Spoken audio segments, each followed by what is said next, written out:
কাকিমিয়া পরিবারের পহেলা জানুয়ারি 2017 তারিখের আর্থিক অবস্থা নিম্নরূপ।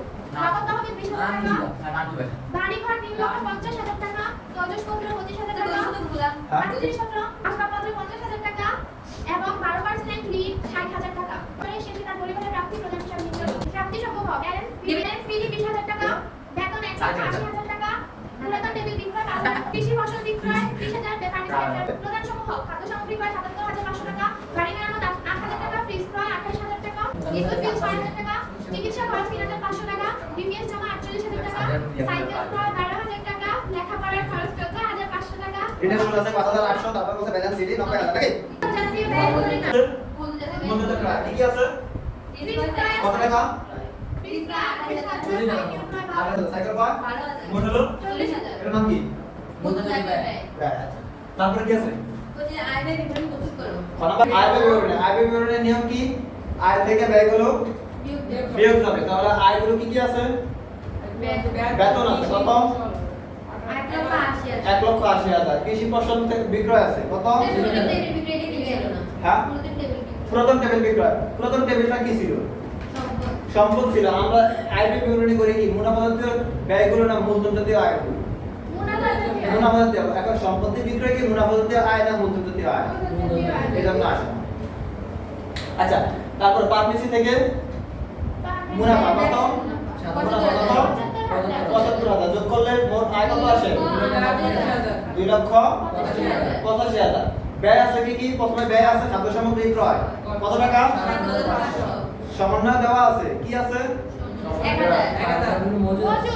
কি সমন্বয় আছে? খাদ্য সামগ্রী মজুদ রয়েছে 1,000 টাকা। তাহলে খাদ্য সামগ্রীটা কি? বিয়োগ। আর যে পরিমাণটা খাদ্য সামগ্রীটা হলো তো ব্যয়, তো ব্যয়ের যে পরিমাণ মজুদ থাকে ওই মজুদ অংশটা কি? সম্পদ। ব্যয় যখন মজুদ থাকে, ব্যয় যখন অগ্রিম থাকে, ব্যয়ের অগ্রিম কি? সম্পদ। ব্যয়ের অগ্রিম সম্পদ। ব্যয়ের বকেয়া দায়। ব্যয়ের বকেয়া দায়। তাহলে এখন ব্যয় আছে কত? সাথে ব্যয় করা হয়েছে কিন্তু অগ্রিম ব্যয় করা ফেলছে। মজুদ রয়েছে এক কথা আছে। মজুদ রয়েছে মানে কি রয়েছে? অগ্রিম ব্যয়। তাহলে অগ্রিম ব্যয়টা কি? সম্পদ। ওই সম্পদের অংশ কি মুনাফা জাতীয় আয় বিবরণীতে আসবে? এটাই সম্মানে আছে লিখে মজুদে বিয়োগ দিয়ে দিছে। মজুদটা বের আছে। তারপরে আছে বাড়ি মেরামত কত? বাড়ি মেরামত 8,000। বাড়ি মেরামত কত?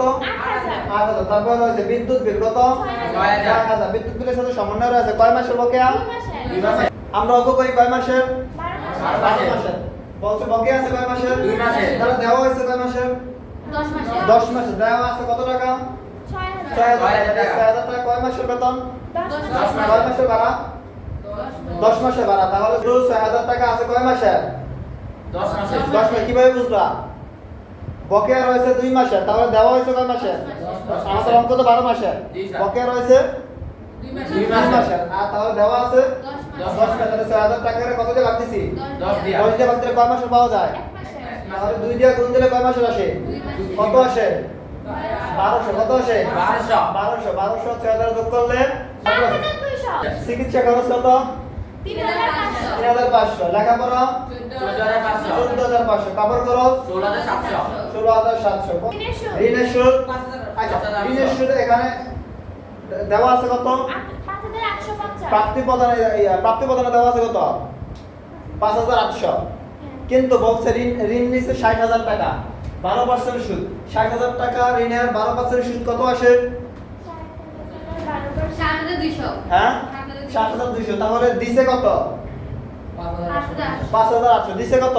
5,000। 5,800। দেওয়ার কথা কত? 7,000। দেয় না কত? 1400। দেয় না কত? 1400 টাকা। তাহলে কি করছি? যোগ করছি। কি করছি? যোগ করছে। যোগ করছে কত আসে? 7,200। সবগুলা ব্যয় যোগ করলে কত হয়? 1,33,600। 600। আয় থেকে ব্যয়টা বিয়োগ দিলে কত আসে? 1,11,400। নাম কি? আয় বৃত্ত। আয় বৃত্ত। কারো কোনো প্রশ্ন আছে? না স্যার। কারো কোনো প্রশ্ন আছে? এটা বুঝা গেছে? জি স্যার। এটা জি স্যার। আর এটা? আচ্ছা। আর্থিক অবস্থা বিবরণীতে কি কি যায়? সম্পত্তি, সমান দায় এবং পারিবারিক তহবিল। সম্পত্তির মধ্যে কি রয়েছে?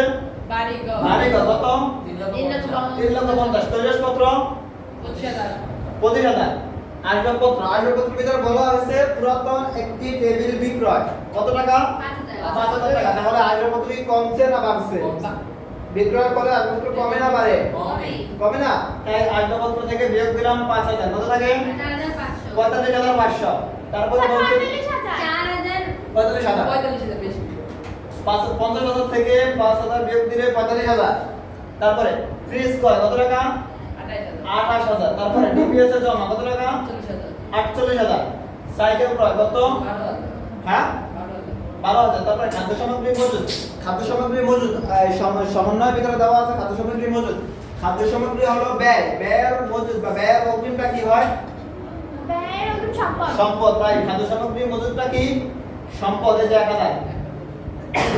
তারপর নগদ তহবিল দুইটা আছে, একটা হলো প্রারম্ভিক নগদ তহবিল, একটা হলো সমাপনী নগদ তহবিল। প্রাপ্তি প্রদান ঘরের ভিতরে ব্যালেন্স বিডি দিয়ে যেটা দেওয়া আছে এটার নাম হলো সমাপনী নগদ তহবিল। এই ব্যালেন্স সিডি দিয়া যেটা দেওয়া আছে এটার নাম কি? সমাপনী নগদ তহবিল। এখানে সমাপনী নগদ তহবিল আসবে কত হাজার? কত হাজার? 90,000। সবগুলো যোগ করলে 5,99,000। দায় এবং পারিবারিক তহবিল। দায়ের মধ্যে প্রথমে রয়েছে বন্ধকি ঋণ। কি ঋণ? প্রথমে কি রয়েছে? কত টাকা? 60,000। তারপর আছে ঋণের বকেয়া সুদ। ঋণের 60,000 টাকার ঋণের সুদ আসে 12 বছরের সুদ আসে কত? 7,200 দিয়ে দেওয়া হয়েছে 5,800 তারপর 5,800 তাহলে বকেয়া আছে কত? 1400। বকেয়া আছে কত? 1400। বকেয়া আছে 1400। তারপর বলা আছে বকেয়া বিদ্যুৎ বিল সমন্বয় দেওয়া আছে 2 নম্বর সমন্বয় বকেয়া কত টাকা? 1200। তারপরে পারিবারিক তহবিল 45,000। আর আয়ের উদ্বৃত্ত খরচায় কত পাইছি? 1,51,400। সবগুলো যোগ করলে 5,99,000। আর কোনো প্রশ্ন আছে? না স্যার। প্রশ্ন আছে? এখানে নগদ তহবিল নিয়ে কারো সমস্যা আছে? সঞ্জিত নগদ তহবিল নিয়ে কোনো সমস্যা আছে? হ্যাঁ কি প্রশ্ন? কোন প্রশ্ন? সামিরা আবার বুঝে দাও। তাহলে আর্থিক অবস্থা বিবরণ। আর্থিক অবস্থা বিবরণে কি নিয়ম? কি সম্পত্তি সমান দায় আর সত্য। সম্পত্তি দেওয়া আছে, প্রথমে দেওয়া আছে বাড়িঘর কত টাকা? 3,50,000 টাকা। তৈজসপত্র কত টাকা? 25,000। আসবাবপত্রের ভিতরে বলা আছে পুরাতন একটি টেবিল বিক্রয়। পুরাতন টেবিলটা কি? সম্পদ বিক্রি করলে কি বাড়ে না কমে? কমে। এই জন্য আসবাবপত্র থেকে 5,000 টাকা বিয়োগ দিয়েছে কত হয়? কত দিয়েছে? 45,000। তারপরে ফ্রিজ কয় কত? 28,000। তারপরে ডিপিএস জমা 48,000। সাইকেল কয় 12,000। তারপরে খাদ্য সামগ্রী মজুদ সমন্বয় দেওয়া আছে খাদ্য সামগ্রী মজুদ। খাদ্য সামগ্রীটা কি আয় না ব্যয়? ব্যয়। খাদ্য সামগ্রীটা ব্যয় যখন মজুদ থাকে এটা কি অগ্রিম না? ব্যয়ের অগ্রিমটা সম্পদ না দায়? সম্পদ। এজন্য সম্পদের দিকে দেওয়া আছে খাদ্য সামগ্রী মজুদ কত টাকা? 1,000 টাকা। তারপর নগদ তহবিল দুইটা দেওয়া আছে, একটা দেওয়া আছে উপরে একটা দেওয়া আছে প্রাপ্তি প্রদানের ঘরে নাকি? প্রাপ্তি প্রদানের ঘরে যেটা ব্যালেন্স সিডি দেওয়া আছে এটার নাম কি? সমাপনী নগদ তহবিল। এখানে কি সমাপনীটা আসবে না প্রারম্ভিকটা আসবে? সমাপনীটা আসবে। এজন্য কত টাকা? 90,000। সম্পদ যোগ করলে 5,99,000 টাকা। তারপরে দায় এবং পারিবারিক তহবিল। দায়ের মধ্যে প্রথমে রয়েছে কি ঋণ? বন্ধকি ঋণ কত টাকা?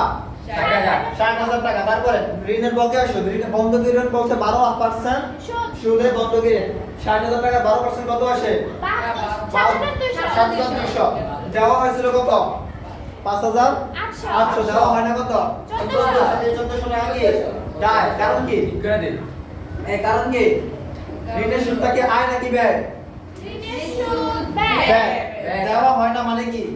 বকেয়া মানে কি? তাহলে ব্যয়ের বকেয়া কি? দায়। ব্যয়ের বকেয়া কি? এজন্য দায়ের দিকে লেখা হয়েছে ঋণের সুদ। ঠিক আছে? তারপরে বলা আছে বিদ্যুৎ বিল বকেয়া। বিদ্যুৎ বিল কি সম্পদ না ব্যয়? হ্যাঁ বিদ্যুৎ বিল কি সম্পদ না ব্যয়? ব্যয়। এজন্য ব্যয়ের বকেয়াটা কি? দায়। এজন্য বিদ্যুৎ বিলের বকেয়াটা দায়ের দিকে লেখা হয়েছে 1200 টাকা। তারপরে পারিবারিক তহবিল ক থেকে পাইছিলাম? পারিবারিক তহবিল প্রশ্ন দেওয়া আছে 3,85,000 85,000 টাকা এবং আয় উদ্বৃত্ত খ থেকে পাইছিলাম 1,51,400 সবগুলো যোগ করলে 5,99,000